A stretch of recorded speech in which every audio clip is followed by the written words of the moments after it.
दोस्तों, अरब्स ने मोदी जी को सबसे बड़ा धोखा दिया है पूरे दुनिया में। मुझे लगता है जो कई बार लोग बोलते हैं कि सर मुसलमानों के ऊपर विश्वास नहीं करना चाहिए, वही चीज सऊदी अरेबिया ने भी हमें दिखा दिया। वो सीक्रेटली कोशिश कर रहे हैं कि हमारे जो जो डीप टेक की कंपनीज हैं, हमारे स्टार्टअप्स हैं, हमारे बैंगलोर के अंदर जो कंपनीज काम करती हैं, उनको बैंकरप्ट किया जाए। क्यों बोल रहा हूं? क्योंकि आपको याद होगा कि अरब्स ने हमें एक प्रॉमिस किया था कि वो $100 बिलियन हमारे कंट्री में इन्वेस्ट करेंगे, और उसके बदले में हमने क्या किया? हमने भी पूरा उनके पीछे लेटना शुरू कर दिया। हमने इवन की उनको टैक्स ब्रेक्स भी दे दिए। सब कुछ कर कर हमने देख लिया कि यार इनका पैसा आ रहा है, लेकिन अल्टीमेटली उन्होंने धोखा कैसे दिया? वो पैसा जो हमें प्रॉमिस किया गया था उसे उन्होंने अपने ही कंट्री में इन्वेस्ट करना शुरू कर दिया। जो $100 बिलियन सऊदी अरेबिया ने हमें प्रॉमिस किया था, उसको छोड़कर उन्होंने अपने कंट्री में उसी $100 बिलियन को इन्होंने इन्वेस्ट कर दिया। हमें क्या बोला गया? हमें बोला कि यार हम ना जो मिडिल ईस्ट वाले हैं, उन्होंने अपनी पॉलिसीज को चेंज करने लगे हैं। अब वो अपने कंट्री में इन्वेस्टमेंट की बजाय वो दुनिया भर में इन्वेस्ट करेंगे। उनके जो सॉवरन फंड्स हैं, हमें दिखाया गया कि ये हमारे पास ये लिस्ट है सॉवरन फंड्स की, जो हम पूरे दुनिया में इन्वेस्ट करने वाले हैं। हर सॉवरन फंड के पास कम से कम $1 ट्रिलियन था। ये लिस्ट पुरानी है, जो नई लिस्ट देखेंगे तो आप हक्के बक्के रह जाएंगे। उसको देखने के बाद कोई भी जो कंट्री होगा वो बोलेगा कि यार ये कमिट कर रहे हैं हमें पैसों के लिए। हमने भी यहाँ पर स्टार्टअप्स के लिए अपनी प्रपोजल्स उनको। मोदी के भारत के साथ खेला शुरू हो चुका है, और खेला करने वाले पाकिस्तान के मित्र हैं, पाकिस्तान के दोस्त ममालिक हैं, जिनमें गल्फ कंट्रीज़ और मेनली उनमें सऊदी अरब है। $100 बिलियन का वादा किया था क्राउन प्रिंस मोहम्मद बिन सलमान ने नरेंद्र मोदी से, बाकायदा एक प्रेस कॉन्फ्रेंस में, एक प्रेस ब्रीफिंग में 2019 में वो हुई थी, और अभी 2026 भी अपने अख्ताम को पहुंच रहा है।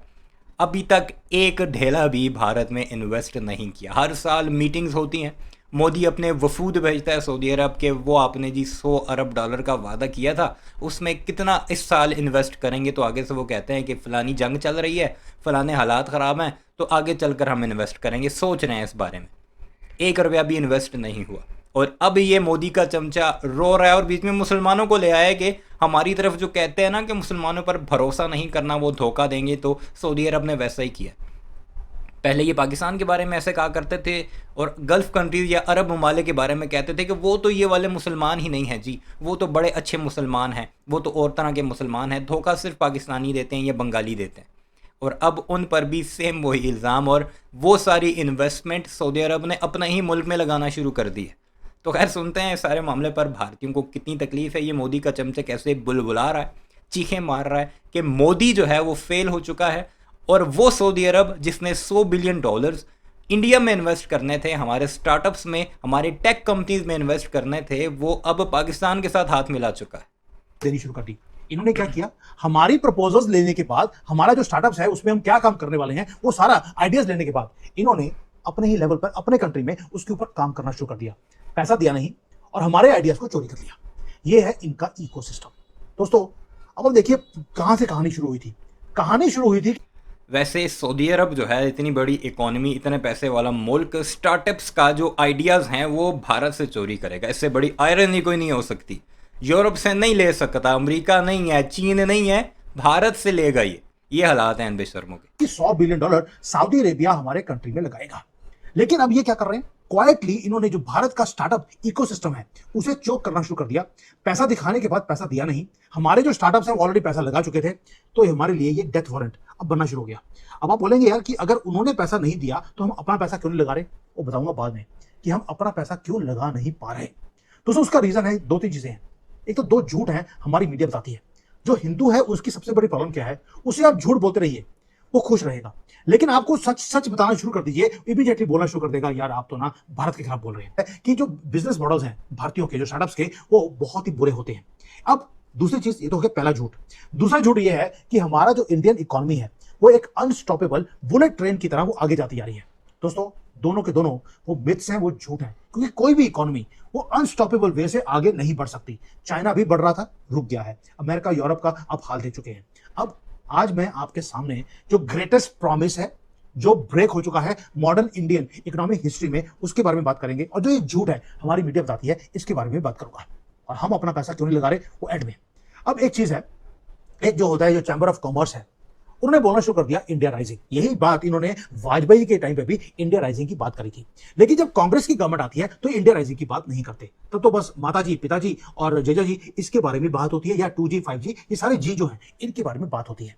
अब मोदी जी आए, मोदी जी के आने के बाद रियलिटी क्या आ गई कि जो अरब्स के सॉवरेन वेल्थ फंड्स थे, उन्होंने अब पहले पैसा दे दिया, दिखाया दिया नहीं, अब वो जो भारत की जो राइजिंग इंडिया है, भारत का जो ग्रोथ स्टोरी है, उसको डीरेल करने में लगे हैं। पाकिस्तान से हाथ जोड़ लिया और हमारे यहाँ पे कमिटमेंट्स को इन्होंने फेल कर दिया। जितने भी इन्होंने प्लेजेस इन्वेस्टमेंट्स के करे थे, उन्होंने सारे खत्म कर दिए और खुद वही पैसे को इकट्ठा कर अपने कंट्री में लगाना शुरू कर दिया। दोस्तों, अब हमारा जो टेक जो फ्यूचर है वो कंप्लीटली एक्सपोज हो चुका है। हमारा मीडिया इन बातों के ऊपर कवर नहीं करेगा। ये बहुत स्टडी है जो 4-5 सालों की मैं पूरी मूवमेंट देखता हूं, क्योंकि मैं करता हूं फॉलो द मनी। मैं आपको बेशक बोलता हूं, जब आप पैसे को फॉलो करेंगे कि हमें कमिटमेंट तो दे दिया 100 बिलियन का, लेकिन हमारे पास लगाया नहीं, वो गया कहां? जब देखा तो वो तो सऊदी अरेबिया ने अपने कंट्री में खुद ही लगा लिया है। और मिडिल ईस्ट के अंदर और क्या हो रहा है? एक तो हो गया कि पैसा डाइवर्ट कर लिया, दूसरा एक और चीज है कि जब भी वहां पर एक मिसाइल लॉन्च होती है, वो रेड सी में हो या जो स्ट्रेट ऑफ हॉर्मुज है वहां पर हो, तो डायरेक्टली जो फंडिंग है नॉट ओनली फ्रॉम अरब्स या दुनिया भर में भी जो फंडिंग है बैंगलोर के अंदर स्टार्टअप्स में, वो भी फ्रीज हो जाती है। अब 4-5 चीजें हैं इसके आसपास जो बताऊंगा आपको कि बैंगलोर क्यों टारगेट किया जा रहा है और वो नीचे क्यों आ रहा है। दोस्तों, एक ग्रैंड इल्यूजन है, प्रोमिसेस ब्रेक हुई है। जो ग्रैंड इल्यूजन था मोदी जी का भी और हमारा भी, वो टूट गया है। वो कैसे? 2017 से लेकर 2019 सऊदी अरेबिया ने पब्लिकली बड़ी बात बोला, अबू धाबी का जो इनका इन्वेस्टमेंट बैंकर्स है, उनका जो इंटरनेशनल इन्वेस्टर है नेशनल इंफ्रास्ट्रक्चर फंड, इन्होंने प्रॉमिस किया हमारे यहाँ पर वो फंडिंग करेंगे, हमारे इंफ्रास्ट्रक्चर के अंदर वो फंडिंग करेंगे, स्टार्टअप्स के अंदर वो फंडिंग करेंगे। क्या बोल दिया उन्होंने कि आप लिमिटलेस जो ग्रोथ लेके आ रहा है भारत, आप लेके आते रहिए, हमारा लिमिटलेस पैसा आपके पास आता रहेगा। ये हमें प्रॉमिस किया गया। हम भी लगे रहे कि ग्रोथ लेके आनी है, लेकिन हम इतने डेस्परेट हो गए उस मनी के लिए कि हमने इवन की सऊदी अरेबिया का जो पब्लिक इन्वेस्टमेंट फंड है, जिसको बोला जाता है PIF, मैंने पहले आपको स्लाइड दिखाया था, हमने उन्हें 10 साल का टैक्स हॉलिडे भी दे दिया ताकि उनका पैसा हमारे पास आता रहे। लेकिन उन्होंने अपने प्रोमिस को पूरा नहीं किया। हमने टैक्स ब्रेक दे दिया, उसके बाद भी ये अपना पैसा एक काफिर कंट्री में नहीं लेकर आए। एक तो है ये चीज। दूसरा, बिहाइंड क्लोज डोर्स एक काम और हुआ कि जो गल्फ है, उन्होंने पैसा देने के बजाय 2021 के बाद, पहले कोविड का उन्होंने बहाना ले लिया, उसके बाद बोल दिया कि ईरान का वॉर है। 2021 से लेकर 2026 सऊदी अरेबिया का जो PIF है, वही इन्वेस्टमेंट फंड, उन्होंने बाहर देखने की बजाय, बाहर इन्वेस्टमेंट्स करने की बजाय, आपको मालूम है कितना पैसा उन्होंने अपने कंट्री में लगाया? $199 बिलियन। अपना डोमेस्टिक जो सऊदी अरेबिया के अपने प्रोजेक्ट्स हैं, उसके अंदर इन्होंने पैसे को डाइवर्ट कर लिया। और सिर्फ एक महीने के अंदर, पिछले एक महीने में उन्होंने $100 बिलियन और ज्यादा कमिट कर दिया है अपने डोमेस्टिक AI इंफ्रास्ट्रक्चर के ऊपर और स्टार्टअप्स के ऊपर। वो एक फोर्ट्रेस को क्रिएट कर रहे हैं अपने कंट्री के अंदर। वही पैसा जो हमें प्रॉमिस किया गया था, उसी पैसे को वो अपने कंट्री में वो यूज करना शुरू कर दिया। लीवरेज कहां गई? पहले तो बोलते थे कि हमें भारत में आना है, मोदी जी को बड़ा खुश किया, गले लगाया, आज वो गले पड़ गए हैं। इमीडिएट जो कैजुअलिटी है वो है भारत के स्टार्टअप्स। जो अरब के वेल्थ फंड्स थे, उनके बेसिस के ऊपर हमारे जो स्टार्टअप्स हैं, उन्होंने बोला कि यार पैसा आ रहा है, स्टार्टअप्स क्रिएट करते हैं और हम आगे जाकर फंडिंग आती रहेगी, हम अपना काम करते रहेंगे। लेकिन दोस्तों, जो डाइस है, जो जैसे हम जुआ खेलते हैं कभी, तो आपको डाइस आपको घुमानी पड़ती है, वो उसके अंदर क्या हो रहा है? उसके अंदर ये हो रहा है कि अरब सोचते हैं कि यार ऑलरेडी मार्केट बड़ी रिस्की है, भारत के जो ये सॉफ्टवेयर कंपनीज हैं, स्टार्टअप्स हैं, ये भी बड़ी रिस्की इन्वेस्टमेंट है। इतने डबल रिस्क में लाकर अब अगर हम वेंचर कैपिटल फंड्स भारत में लेकर आएंगे तो हम तो बहुत ज्यादा रिस्क में आ गए। क्यों ना वही पैसे को अपने कंट्री में रखा जाए। अब इस एक थॉट के कारण बैंगलोर ब्लीड करना शुरू कर दिया। यहां पर अब देखिए एक मैक्रो कोलैप्स होना शुरू हो गया है। भारत की रिफाइनरीज, ऑयल रिफाइनरीज, उसमें पैसा लगाना था, नहीं आया। केमिकल्स में नहीं आया। मेटल्स की कंपनीज में पैसा लगाना था, वहां पर भी नहीं आया है। यानी कि रॉ मटेरियल, शिपिंग कॉस्ट, आपके जो स्टार्टअप्स हैं, हर जगह पे पैसे को बंद किया गया है। और जो हमारी क्रेडिट रेटिंग्स हैं, जो एजेंसीज हैं, उन्होंने ऑलरेडी बोलना शुरू कर दिया, क्योंकि अरब्स ने पैसा नहीं दिया, हमारा जो ग्रोथ है वो रुकने वाला है या कम होने वाला है। 2027 के लिए जो पहले बोलते थे 8, 8.5% हमारी ग्रोथ आएगी, आज 6.8%। मैंने आपको पहले से स्लाइड्स दिखा दिया था। 6.8, कोई बोलता है 7%। इससे ऊपर हम राइज नहीं कर सकते। दोस्तों, ये कोई रैंडम नंबर्स नहीं है, ये जानबूझकर आपकी ग्रोथ को स्लो करने का एक तरीका है। कुछ मजबूरी है, कुछ स्टोरी है, कुछ फसाना है, लेकिन सबको मिलकर आपकी जो ग्रोथ है वो रुकनी शुरू हो गई।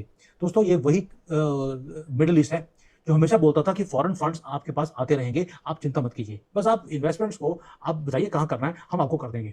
आज क्योंकि उन्होंने मना कर दिया, तो जो बाकी के वेल्थ फंड्स हैं दुनिया के, उन्होंने भी अग्रेसिवली अपने रिस्क मॉडल को देखते हुए उन्होंने प्लग निकाल दिया है। आपके ऊपर फंडिंग नहीं आ रही, ना यूरोप अमेरिका से, ना मिडिल ईस्ट से, इसलिए ग्रोथ थोड़ी सी स्लो हो रही है। अब जो मैंने शुरू में क्वेश्चन पूछा था कि अगर यार अरब्स ने पैसा देना बंद कर दिया तो बैंगलोर वो बैंकरप्ट क्यों हो रहा है? उसके पीछे एक टेरिफाइंग एक स्टोरी है। वो क्या है? पहली बात यह है कि भारत का अपना डोमेस्टिक जो बैंक्स हैं, इंस्टीट्यूशंस हैं, प्राइवेट इक्विटी फर्म्स हैं, वो पैसा कहाँ गया, वो हमें हमारे स्टार्टअप्स में पैसा क्यों नहीं लगा रहे। दोस्तों उसका रीजन है कि जो इकोनॉमी है, इकोनॉमी के अंदर आपके पास पैसा आता है, आप उसे पहले ही कमिट कर लेते हैं कि मुझे इस इंडस्ट्रीज में मुझे पैसा लगा। अंदाज़ा लगाइए, रो किस बात पर रहे हैं कि सऊदी अरब ने पैसा नहीं दिया और उसे कोस रहे हैं। और भाई उनका मर्जी अपने मुल्क में लगाएं, किसी भी मुल्क में इन्वेस्ट करें, तुम क्यों हर चीज़ में हर जगह मामे बनते रहते हो कि हर किसी के। और ये हैं भारत के मोदी के चमचे तजिया निगार, अब रोते दिखाई दे रहे हैं और इंशाल्लाह आगे भी रोते रहेंगे। आपकी क्या राय है कमेंट सेक्शन में ज़रूर बताइएगा। चैनल को सब्सक्राइब नहीं किया तो इसे वीडियोज़ के लिए उसे भी ज़रूर सब्सक्राइब कीजिएगा।